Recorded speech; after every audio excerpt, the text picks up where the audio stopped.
दिवसभर बडगुजरांचा पक्षप्रवेश गाजलाय. तुम्ही काय सांगाल? आता एकदा आधी टीका केलेली होती त्यांच्यावर, दाऊद आणि सलीम कुत्ताचे मित्र आहेत आणि त्यांच्यावर टीका केली, गुन्हे दाखल झाले.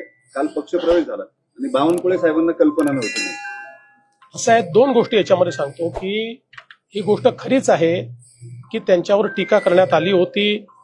एक व्हिडिओ देखील आमच्या नितेश राणेंनी रिलीज केला होता. पण त्यानंतर आपल्याला याची कल्पना आहे की जो गुन्हा दाखल झाला त्या गुन्ह्याचं पूर्ण त्या ठिकाणी चौकशी झाल्यानंतर चौकशी अंती त्यांच्यावर कुठलीही कारवाई त्यात झालेली नाही आणि ते त्या पक्षात असताना या पक्षात आल्यावर नाही. पुन्हा एकदा सांगतो, हे विधानसभेच्या निवडणुकीच्या आधीच हे सगळं घडलेलं आहे. विधानसभेच्या निवडणुकीत आमच्या विरुद्धचे उमेदवार ते होते, शिवसेनेचे उमेदवार ते होते. आता निवडणुकीनंतर त्यांनी पक्षामध्ये येण्याचं त्या ठिकाणी इच्छा दाखवली.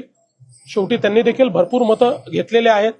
आपल्या पक्षात कोणी येत असेल तर आपण निश्चितपणे त्याचं स्वागत करतो. अर्थात अपेक्षा हीच असते की त्यांचा जुना इतिहास काय असेल, वागण्याची पद्धत काय असेल ती बाजूला ठेवून आता त्यांनी भारतीय जनता पक्षाच्या नीती नियमांनी वागलं पाहिजे.